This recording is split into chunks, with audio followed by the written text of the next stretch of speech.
100 రోజుల వరకు ఈరోజు ఒక్కసారి చూస్తే ఆ రోజుల్లో ఎంత భయంకరమైన పరిస్థితులు అంటే నన్ను అరెస్ట్ చేసిన రోజున పవన్ కళ్యాణ్ గారు హైదరాబాద్ నుంచి ఇక్కడికి రావాలంటే ఫ్లైట్ క్యాన్సిల్ చేశారు. ఎంత పట్టుదల ఉంటుందంటే ఫ్లైట్ మీరు క్యాన్సిల్ చేస్తే నేను పోలేనా అని చెప్పి నేరుగా బై రోడ్డు వచ్చాడు. రోడ్లో వస్తే నందిగామలో మొత్తం రోడ్డు అంతా బ్లాక్ చేసి పక్కన తిరిగినా రానియకుండా చేస్తే రోడ్డు మీదనే పడుకొని ధర్నా చేశాడు. మామూలుగా సినిమా వాళ్ళు ఇవన్నీ చేయరు. సినిమా వాళ్ళు ఏదైనా చేస్తే షూటింగ్లు చేస్తారు తప్ప నిజ జీవితంలో చేయరు. అలాంటి నిజ జీవితంలో పోరాట యోధుడిగా నిలబడ్డ మిత్రుడు పవన్ కళ్యాణ్ గారు. నేను ఈరోజు కూడా చూస్తున్నాను, రాజకీయాల్లో ఒక ఆశయం కోసం వచ్చాడు. 2014 నాకు బాగా జ్ఞాపకం. తెలుగుదేశం బీజేపీ పొత్తు పెట్టుకున్నాం. పొత్తు పెట్టుకున్న సందర్భంలో పోటీ చేయకుండా ఎన్డీఏ గెలవాలి, ఇప్పుడు నేను పోటీ చేస్తే ప్రభుత్వ వ్యతిరేక ఓటు చీలుతుంది కాబట్టి చీలకూడదని నిర్ణయం తీసుకుని ఆ రోజు పోటీ చేయకుండా అందరి అభ్యర్థుల కోసం పనిచేసిన వ్యక్తి పవన్ కళ్యాణ్ గారు. నేను ఎప్పుడూ మర్చిపోలేనది. నేను జైల్లో ఉన్నాను. జైలుకు వచ్చాడు. వచ్చినప్పుడు మాట్లాడాడు, చూశారు. అన్నీ ఆలోచించిన తర్వాత బయటెళ్ళి కష్టకాలంలో ఉన్నప్పుడు ఏమాత్రం కూడా ఆలోచించకుండా జనసేన తెలుగుదేశం పార్టీ 2 పార్టీలు కలిసి పోటీ చేస్తాయని చెప్పిన వ్యక్తి పవన్ కళ్యాణ్ గారు. అప్పటికి వాస్తవంగా ఆలోచిస్తే బీజేపీతో పొత్తులో ఉన్నారు.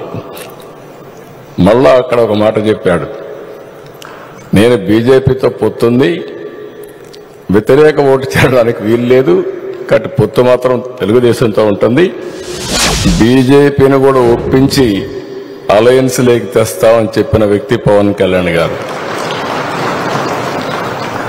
క్రానలాజికల్ గా మనం చూస్తే ఒకటి తర్వాత ఒకటి మేమిద్దరం చూశాం, ఒకే ఆలోచన చేశాం. ప్రజలు గెలవాలి, రాష్ట్రాన్ని మళ్లీ పునర్నిర్మాణం చేయాలి, ఒకే ఆబ్జెక్టివ్. సీట్ల విషయంలో కానీ మీటింగ్ల విషయంలో కానీ ఎక్కడ చిన్న కమ్యూనికేషన్ గ్యాప్ లేకుండా పనిచేశాం. నేను ఈ సందర్భంగా బీజేపీ పార్టీని పురంధేశ్వరి గారు కూడా మనస్ఫూర్తిగా అభినందిస్తున్నా. ఎందుకంటే వారు కూడా ఈ అలయన్స్ రావడానికి ప్రధానంగా కృషి చేశారు. వేరే వాళ్ళు పార్టీ అధ్యక్షులుగా ఉంటే ఏమయ్యేదో నాకు తెలియదు, కానీ వారు కూడా ఏ విధంగా వర్కౌట్ చేయాలో వర్కౌట్ చేశారు. కేంద్ర నాయకత్వం కూడా ఈ విషయంలో మీరు గుర్తుపెట్టుకోవాలి. నేను పవన్ కళ్యాణ్ గారు ఒక అగ్రిమెంట్కి వచ్చాం. మేము ఇక్కడ ఒక ప్రెస్ కాన్ఫరెన్స్ పెట్టాం. పెట్టి ఎవరెవరు ఎన్ని సీట్లు పోటీ చేస్తాం చెప్పేశాం. కేంద్రం ఒకసారి మాట్లాడాలంటే కేంద్ర నాయకత్వం బీజేపీ, నేను ఆయన ఇద్దరం ఢిల్లీకి వెళ్ళాం. పోయినప్పుడు వాడు మాట్లాడినప్పుడు ఒకే మాట చెప్పారు, అందరం కలిసి పోటీ చేస్తే బాగుంటుంది, అందరం కలిసి చేద్దామని అమిత్ షా గారు నడ్డా గారు ప్రపోజల్స్ పెట్టినప్పుడు మేమిద్దరం కూడా ఒకే అభిప్రాయానికి వచ్చాం. ముగ్గురు కలిస్తే ఈ రాష్ట్రానికి పూర్వ వైభవం తేవచ్చు కాబట్టి ముగ్గురం కలిసి పోటీ చేయాలని ఒక్క మాట కూడా అబ్జెక్షన్ చేయకుండా నిర్ణయం అక్కడే చెప్పామని చెప్పి కూడా నేను మీకు తెలియజేస్తున్నా. చాలామంది అన్నారు నష్టం వస్తుందేమన్నారు. కాదు, లాభం వస్తుందని చెప్పాం.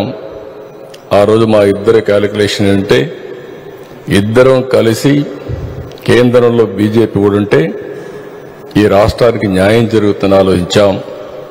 అదే ఈరోజు జరిగింది. మనం ఒక్క విషయం గుర్తుపెట్టుకుంటే 100 రోజులు నరేంద్ర మోడీ గారు మూడోసారి ప్రధానమంత్రిగా 100 రోజులు పూర్తి చేసుకున్నారు. ఇక్కడ ఎన్డీఏ మనందరం కూడా 100 రోజుల పరిపాలన మనం పూర్తి చేసుకున్నాం. కేంద్రం ఈ రోజు కానీ సహకరించకపోయి ఉంటే, కేంద్రం కానీ మనం అనుకున్న ప్రభుత్వం లేకపోతే వెంటిలేటర్ పై నుండే ఆంధ్రప్రదేశ్ రాష్ట్రాన్ని కాపాడుకోవడం చాలా కష్టమయ్యేది. నేను బయట ఉన్నప్పుడు చాలా విషయాలు క్రిటిసైజ్ చేశాను. కానీ గవర్నమెంట్లోకి వచ్చి చూస్తే ఇప్పటికి కూడా ఈరోజు క్యాబినెట్లు చూస్తే క్యాబినెట్ మినిస్టర్స్కి ఆశ్చర్యం వేస్తూ ఉంది, ఇన్ని అవకతవకలు చేయగలిగారా అని. వరదలు వచ్చాయి, 2,000 కోట్ల రూపాయలు రిలీఫ్లో డబ్బులున్నాయని చెప్పి పెట్టారు.